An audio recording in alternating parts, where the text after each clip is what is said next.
কৃষ্ণনগর নামে একটি গ্রামে থাকতো মিলু নামের একটি মেয়ে। সে দেখতে অনেক মোটা ছিল, তাই তার মা তাকে অনেক কথা শোনাতো। আর মিলু মোটা হওয়ার কারণে অনেক দুঃখ প্রকাশ করত। একদিন মিলুর মা মিলুকে ডাকতে লাগলো। মিলু, আরে এই মিলু, তাড়াতাড়ি এদিকে আয়। হ্যাঁ মা, যাচ্ছি।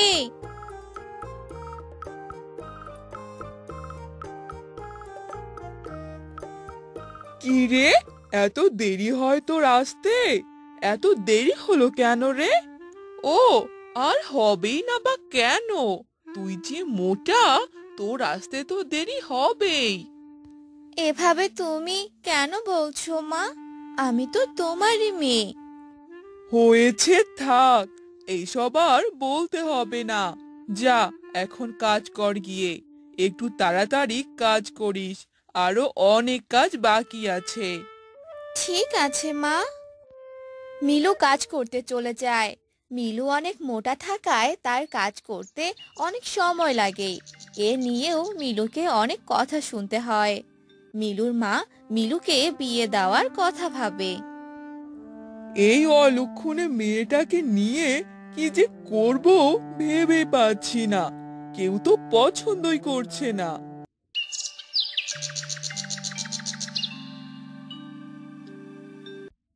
শুনলাম আপনার বাড়িতে নাকি একটি মেয়ে আছে, আর তাকে নাকি বিয়ে দিতে পারছেন না। আমি থাকতে এ চিন্তা আর করতে হবে না। দেখি দেখি, আগে আপনার মেয়েটাকে দেখি।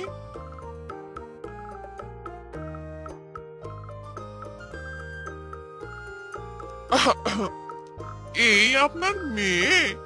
আচ্ছা, ঠিক আছে, এবার আমি আসি। আরে কি হলো? আপনি যে কিছুই বললেন না। কয়দিন পর কথা হবে, এখন নয়। এভাবেই সবাই এড়িয়ে চলতো। আর এবার মিলুর মা ভীষণ রেগে গেল আর মিলুকে বাড়ি থেকে বের করে দিল। তুই আর কখনোই আমার বাড়িতে আসবি না, আর আমি তোর এই মুখ কখনোই দেখতে চাই না।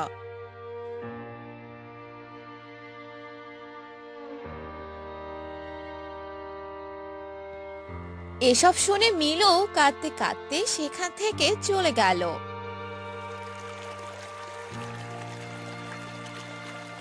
আর জঙ্গলের ভিতরে একটি নদীর পাড়ে বসে মিলু কান্না করতে থাকে আর বলে, হে সৃষ্টিকর্তা, তুমি কেন আমাকে এত মোটা বানিয়ে দিয়েছো, যার কারণে মা আমাকে একদম দেখতে পারে না। আর আজ আজ তাই আমাকে যে বাড়ি থেকে বের করে দিয়েছে।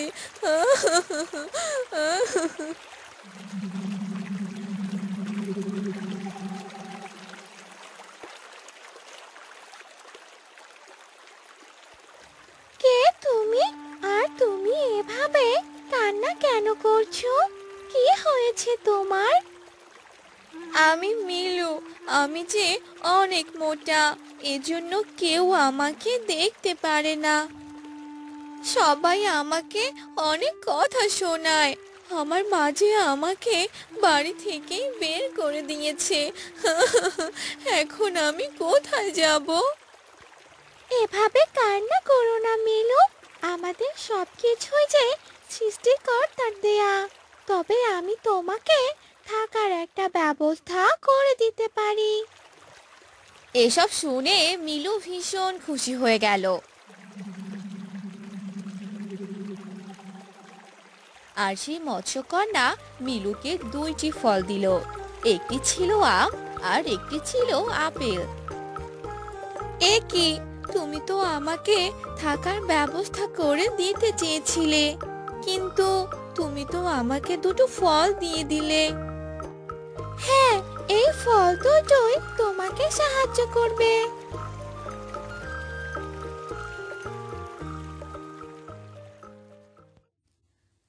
মৎস্যকন্যার কথা যে কিছুই বুঝতে পারলাম না।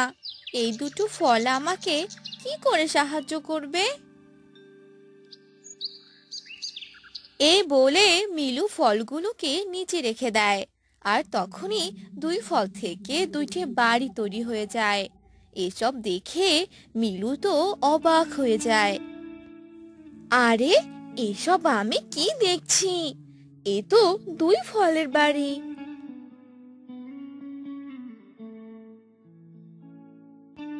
এরপর মিলু প্রথমে আমের বাড়িতে ঢুকে পড়লো। আর সেখানে অনেক ধন, টাকা পয়সা আর সুন্দর সুন্দর জামা কাপড় ছিল। এসব দেখে মিলু অবাক হয়ে গেল। এরপর মিলু আপেলের বাড়িতে গেল।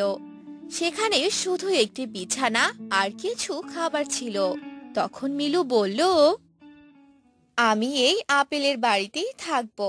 আমার কোনো ধন রত্নের প্রয়োজন নেই, একটু শান্তিতে থাকতে পারলেই চলবে। এসব কথা আপেলের বাড়িটি শুনতে পেল। আর মিলুর এমন ব্যবহারে সে অনেক খুশি হয়ে গেল।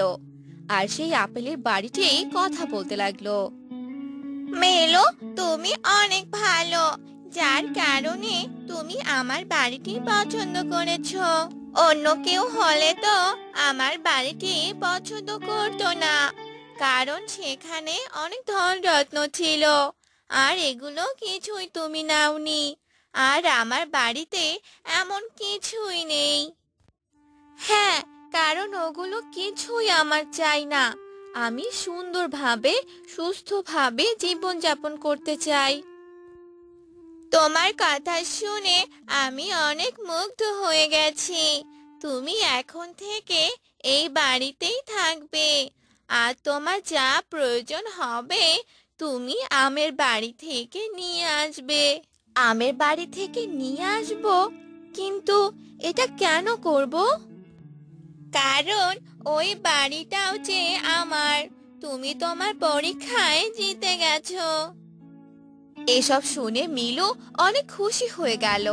আর তারপর থেকে মিলু সেখানেই থাকতে লাগলো। মিলুর জীবন অনেক সুখে কাটছিল। অন্যদিকে মিলুর মা বলতে লাগলো, মেয়েটাকে যে আমি কেন বাড়ি থেকে বের করে দিলাম, এখন যে মেয়েটার কথা আমার ভীষণ মনে পড়ছে। এসব বলে মিলুর মা অনেক আফসোস করতে লাগলো। আর এভাবে একা একা জীবন কাটাতে লাগলো। আর একদিন মিলু তার মায়ের কাছে এলো। মিলুর মা মিলুকে দেখে অনেক খুশি হলো। মা, মিলু, তুই এসে গেছিস। তোকে যে আমি অনেক খুঁজেছি, কিন্তু কোথাও পাইনি। তুই চলে যাওয়ার পর আমি আমার ভুলটা বুঝতে পেরেছি রে মা। তুই আমাকে ক্ষমা করে দে। এভাবে বলো না মা, আমি যে তোমাকে আমার সাথে করে নিতে এসেছি। চলো মা, চলো।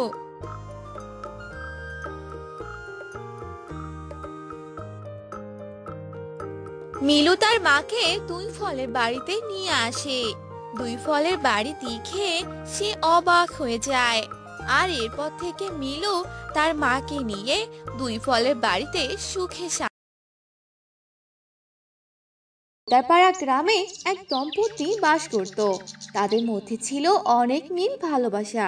সে দম্পতির নাম ছিল সবুজ আর তার স্ত্রী রূপা। সবুজ অনেক সৎ ও কর্মিষ্ঠ ছিল। তার অভাবের সংসার হলেও সুখের কোনো কমতি ছিল না।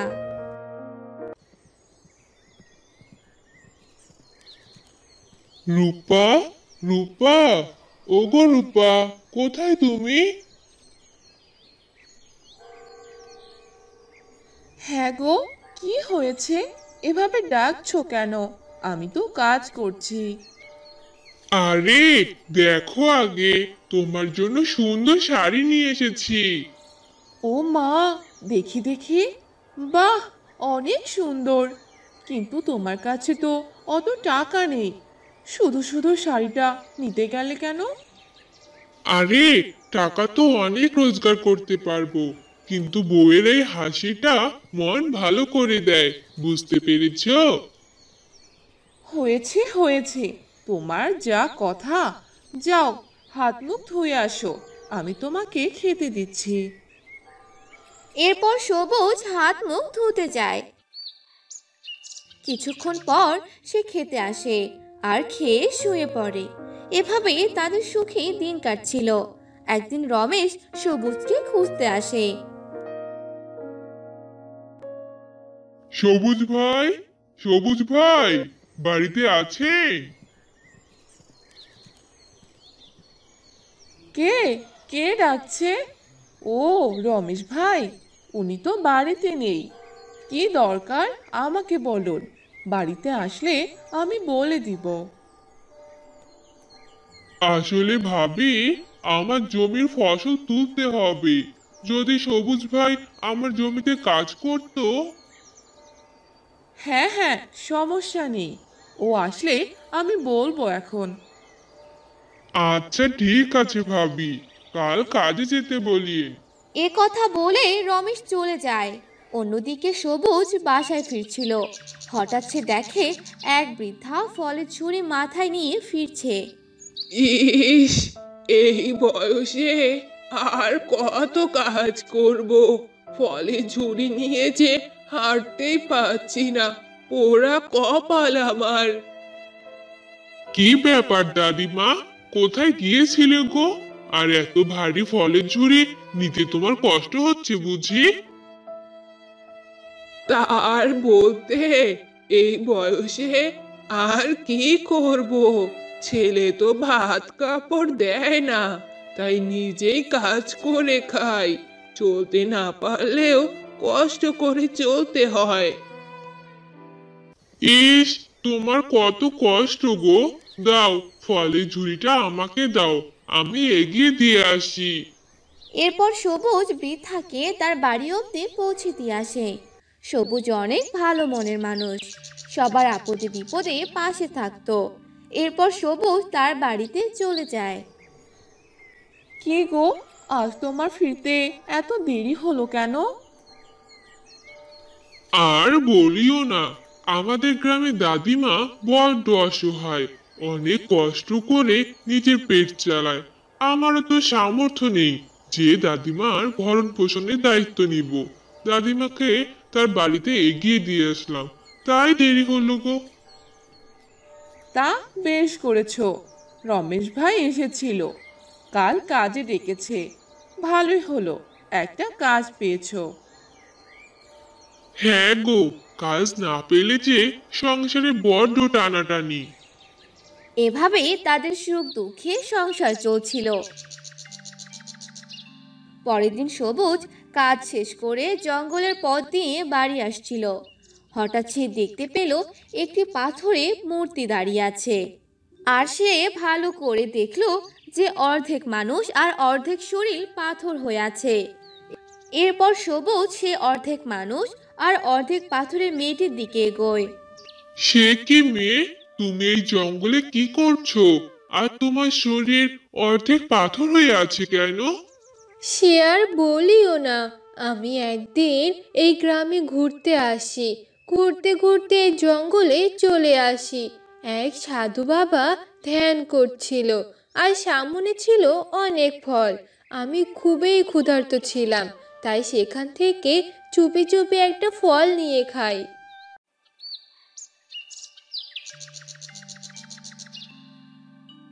এই এই এই মেয়ে, তোর বাসা কোথায়?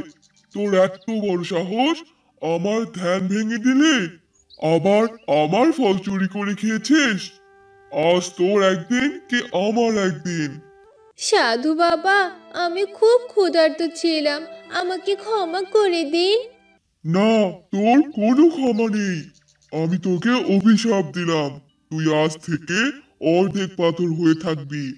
যদি কখনো কোনো সৎ ব্যক্তি তোকে দেখতে পায় আর তোকে বিয়ে করে, তবে তুই মুক্তি পাবি, তার আগে না। সাধু বাবা, আপনি যাবেন না? দয়া করে আমাকে মুক্ত করুন, যাবেন না সাধু বাবা? এরপর থেকে লিমা নামের মেয়েটি অর্ধেক মানুষ আর অর্ধেক পাথর হয়ে আছে। আর কয়েক মাস পর সবুজ তাকে দেখতে পায়। আপনি সবই তো শুনলেন। কয়েক মাস পর আমি একজন সৎ মানুষের দেখা পেলাম, আর সেটা হলেন আপনি। আপনি যদি আমাকে বিয়ে করেন, তবেই আমি মুক্তি পাবো। আমি কিন্তু কিন্তু কি? দয়া করে আমাকে বিয়ে করুন, আমাকে মুক্ত করুন। এরপর সবুজ কোনো উপায় না পেয়ে মেয়েটিকে মুক্তি করার জন্য তাকে বিয়ে করে। আর বিয়ে করার সাথে সাথে মেয়েটি আগের মতো স্বাভাবিক হয়ে যায়। আপনাকে অনেক ধন্যবাদ। আজ আপনার জন্য আমি পুরোপুরি মানুষ হতে পেরেছি। আজ আমি অনেক খুশি। এরপর সবুজ লিমাকে নিয়ে তার বাড়িতে যায় আর তার বড় বউকে ডাকতে থাকে। বউ, বউ, কোথায় তুমি? বাহিরে আসো। এরপর রূপা সবুজের সাথে নতুন বউকে দেখে তার চোখ কপালে ওঠে। হায় হায়, সে কি গো? এ তুমি কাকে সাথে করে নিয়ে এসেছো? এ তুমি কি করেছো গো? হায়, তুমি আবার বিয়ে করেছো? এটা তুমি করতে পারলে? আমি আজই বাপের বাড়ি চলে যাব। তুমি থাকো তোমার ছোট বউকে নিয়ে। বউ, এরকম করো না, শোনো আমার কথা। রূপা সবুজের কোনো কথাই শোনে না। অনেক কষ্টে সবুজ রূপাকে সব কথা খুলে বলে। সবটা জানার পর রূপা লিমাকে মেনে নেয়। এত কিছু হয়েছে, আমি তো জানি না। ছোট, যা ঘরে যা, আমি তোদের খাবার দিচ্ছি। সবুজ আর রূপার এত ভালোবাসা দেখে লিমার মনে হিংসা জন্ম নেয়। সে মনে মনে বলতে থাকে, এ ন্যাকামো দেখলে বাঁচি না। আমিও এখন ছোট বউ, সব ভালোবাসা এখন আমি নিব। এভাবে সবুজ রূপা আর লিমার দিন কাটতে থাকে। রূপা লিমাকে তার নিজের ছোট বোনের মতো দেখতো, কিন্তু লিমা রূপাকে সহ্য করতে পারতো না। একদিন বড় আপা, বড় আপা, তোমার রান্না শেষ হয়নি? আমার খুব খিদে পেয়েছে। ছোট, আমার শরীরটা ভালো না রে, তুই কিছু একটা রান্না করে খেয়ে নে। কি? আমি রান্না করব মানে? তুমি বসে বসে থাকবে আর আমি রান্না করে খাবো? ও শহরে গেছে আর তুমি আমাকে দিয়ে কাজ করিয়ে নিচ্ছ, তাই না? তুমি আমার বরের টাকা বসে বসে ধ্বংস করবে, তা আমি হতে দিব না। ছোট, তুই এরকম কেন করছিস? বললাম তো আমি অসুস্থ। অসুস্থ না তো ঢং। যাও রান্না করো গিয়ে, আমার খুব খিদে পেয়েছে। কাজ না করলে ও বাসায় আসলে সব বলে দিব আমি। রূপা কিছু না বলে অসুস্থ অবস্থায় রান্না করে দেয়। লিমা কোনো কাজই করতো না। সবুজ কাজের জন্য শহরে যায় কয়েকদিনের জন্য। আর এ সুযোগে লিমা রূপাকে অনেক অত্যাচার করত। বড় আপা, বড় আপা, কোথায় তুমি? আমার কাপড়গুলো যে কেচে দিতে বলেছিলাম, সেগুলো কাচোনি কেন? আমার কথা কি তোমার কানে যায় না? যাও আমার কাপড়গুলো ধুয়ে দাও। ছোট, তুই নিজের কাপড় নিজে ধুতে পারিস না? আমি সারাদিন কাজ করি, কয়েকদিন থেকে আমি অসুস্থ, এখন কিছু করতে পারবো না। কি? এত বড় কথা? আমার সাথে এত কথা বলার সাহস পাও কোথা থেকে? এ বাড়ি এখন থেকে আমার। তোমাকে এ বাড়িতে আর থাকতে দিব না আমি। বের হয়ে যাও বলছি, না হলে আমার থেকে খারাপ আর কেউ হবে না। এসব তুই কি বলছিস ছোট? এ বাড়ি আমার স্বামীর, আমি কেন বাড়ি থেকে যাব? আমি কোথাও যাব না। যাবে না? তোমার ঘাড় যাবে। এ কথা বলে লিমা রূপাকে টানতে টানতে বাড়ি থেকে বের করে দেয়। আর রূপা কাঁদতে কাঁদতে চলে যায়। ওগো, তুমি কোথায়? তুমি বাসায় কাকে এনেছো? এই মেয়ে যে আমাকে বাসা থেকে বের করে দিয়েছে।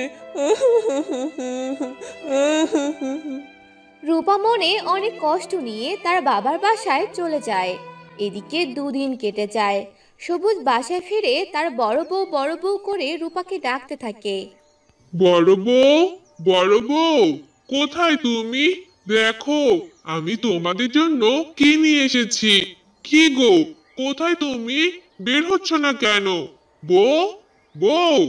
সবুজ অনেক ডাকাডাকি করেও রূপা বের হয় না। তাই সে রাগ করে ঘরে গিয়ে দেখে রূপা ঘরে নেই আর লিমা বসে বসে সাধছে। তারপর সে বলে, কি ব্যাপার লিমা, রূপা কোথায়? আমি এত ডাকছি, কথা কানে যায় না নাকি? বড় আপা বাবার বাসায় চলে গেছে, উনি আর সংসার করবে না। কি? এ হতে পারে না। বড় বউ আমার কথা ছাড়া কখনো চলে যাবে না।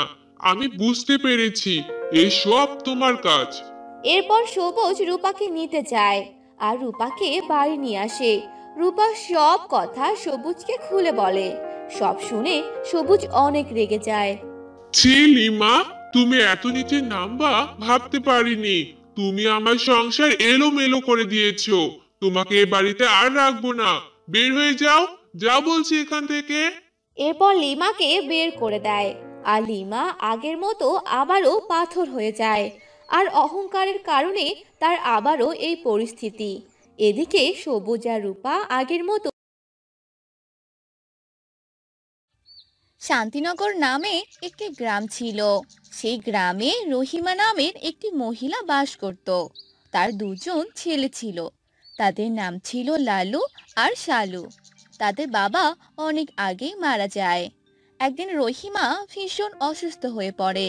তখন লালু তার মাকে বলে, মা, ও মা, কি হলো তোমার? এভাবে হঠাৎ অসুস্থ হয়ে পড়লে যে? না রে বাবা, কিচ্ছু হয়নি আমার, শুধু শরীরটা একটু খারাপ লাগছে। তুমি কোনো চিন্তা করো না মা, আমি তোমার জন্য ওষুধ নিয়ে আসছি।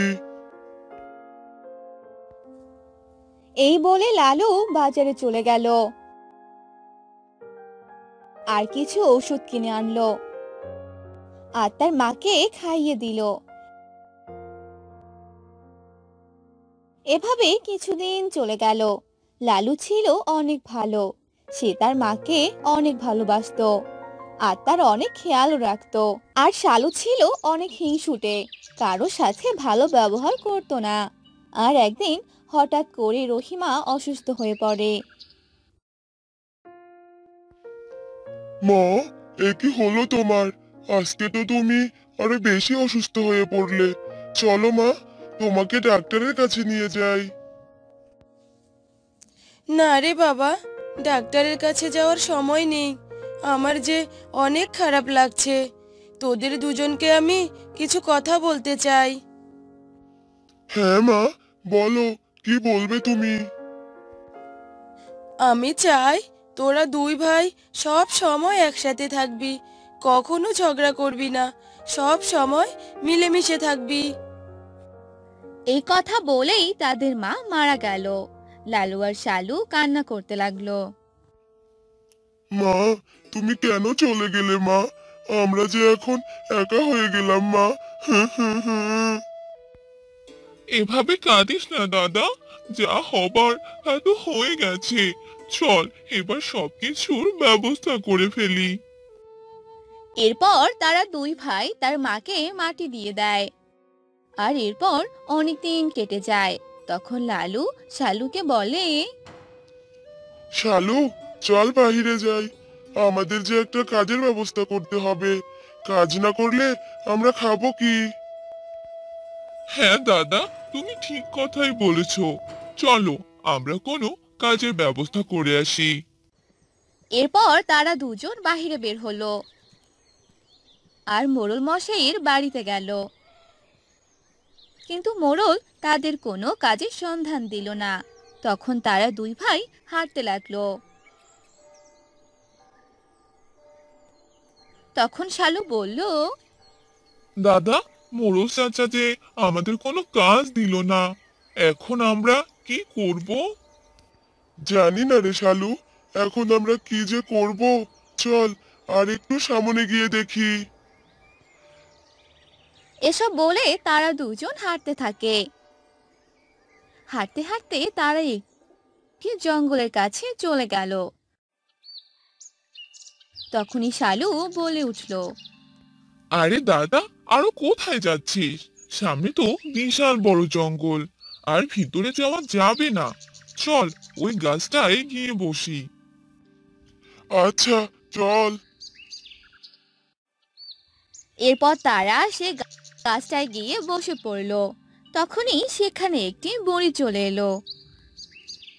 বাবা, আমাকে কিছু খেতে দাও বাবা, আমার যে অনেক খিদে পেয়েছে। আমরা তো নিজেরাই না খেয়ে আছি, আপনাকে আবার কি খেতে দিব?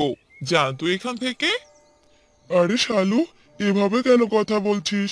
উনিও তো আমাদের মতোই অভাগী, ওনার সাথে এভাবে কথা বলিস না। এই যে বুড়িমা, আসলে আমাদের কাছে কোনো খাবার নেই। আমরা একটা কাজের খোঁজে বেরিয়েছি, কিন্তু কোথাও কোনো কাজ পাইনি। আচ্ছা বাবা, ঠিক আছে, তবে তোরা যদি বাসায় কোনো জমিতে কাজ করিস তাহলে আমার এই তরমুজের বীজটা নে। তরমুজের বীজ? হ্যাঁ, এই বীজগুলো রোপণ করে দিবি, তাহলে দেখবি অনেক ভালো তরমুজ হবে। আচ্ছা বুড়িমা, ঠিক আছে, আপনাকে অনেক ধন্যবাদ এই বীজগুলো দেওয়ার জন্য। চল শালু, এখন আমরা বাসায় যাই। আচ্ছা ঠিক আছে, চল। তারপর তারা বাসায় চলে যায় আর তাদের একটি জমিতে বীজগুলো রোপণ করে দেয় আর সেগুলোতে পানি দিয়ে দেয়। এভাবে আস্তে আস্তে অনেক দিন চলে যায়। সেই বীজগুলো থেকে গাছ বের হয়। দেখ দাদা, বীজগুলো থেকে যে গাছ বেরিয়েছে, আর কদিন গেলেই তরমুজ হবে। আমি যে তরমুজ খাবো, অনেক মজা লাগছে রে দাদা। আর এগুলো বিক্রিও করে দিব, তাহলে অনেক টাকা পাবো। বিক্রি করার কথা পরে ভাবসালু, আগে ভালোভাবে তরমুজ হতে দে। আগে তরমুজ হতে তো দে, তারপর দেখ আমি কি করি। এভাবে কিছুদিন চলে গেল। আস্তে আস্তে সবগুলো তরমুজ বড় হয়ে গেল। এসব দেখে তারা দুই ভাই অনেক খুশি হয়ে গেল। তখন লালু বলে উঠল, বাহ, তরমুজগুলো তো বেশ ভালোই বড় হয়েছে। এই তরমুজগুলো আমাদের গ্রামের সকলকে খাওয়াবো, আর সবার কাছ থেকে দোয়া চাইবো। তাহলে পরের বার থেকে আরো বেশি করে তরমুজ ধরবে, আর সেগুলো ভালো হবে। এসব তুই কি বলছিস দাদা? সবাইকে দিবি মানে? সবাইকে দিলে আমরা কি বিক্রি করব? না না দাদা, এগুলো তরমুজ কাউকেই দেয়া যাবে না। আমাদের প্রথম ফলন আমরা সবাইকে দেব। না দাদা, আমি কাউকেই দিব না। আর তুই যদি দিতেই চাস, তাহলে তুই তোর ভাগেরটাই দে। তুই এখানে ভাগ কোথায় পেলি? এখানে আমারও ভাগ আছে, কারণ ওই বুড়িমা সব বীজগুলো তোকে দেয়নি, আমাকেও দিয়েছে, বুঝলি? এসব বলে লালু আর শালুর মাঝে ঝগড়া লেগে যায়। তখনই লালু বলে ওঠে, না শালু, তুই এমনটা করতে পারিস না। মা মারা যাওয়ার আগে বলেছিল তুই আর আমি যেন সব সময় একসাথে থাকি, আর এখন তুই কিনা এসব কথা বলছিস। হ্যাঁ দাদা, এসব কথা বলা ছাড়া আমার আর কিছু করার নেই। লালু তার ভাইকে অনেক বোঝায়, কিন্তু শালু তার ভাইয়ের কোনো কথাই শোনে না। তখন লালু সেখান থেকে অর্ধেক ভাগের তরমুজ শালুকে দিয়ে দেয়, আর শালু সে তরমুজগুলো বিক্রি করে দেয়। আর অন্যদিকে লালু সবাইকে দিয়ে দেয়। পরের বার লালু আর শালু দুজনেই তরমুজের চাষ করে, কিন্তু শালুর তরমুজ ভালো হয় না। এ কি রে দাদা, তোর তরমুজগুলো এত ভালো হলো, কিন্তু আমারগুলো ভালো হলো না কেন? এগুলো হলো সবারই দোয়া, যার কারণে এমন তরমুজ হয়েছে আমার জমিতে। এসব বলে লালু সেখান থেকে চলে গেল, আর শালু তার ভুলগুলো বুঝতে পারলো। আমার এরকম করা একদম উচিত হয়নি। আমি শুধু নিজের কথাই ভেবেছিলাম, অন্যের কথা একদম ভাবিনি, তাই আমার এরকমটা হলো। অন্যদিকে লালু সেই সবগুলো তরমুজ বিক্রি করে ভালো টাকা পেল আর সুখে শান্তিতে থাকতে লাগলো।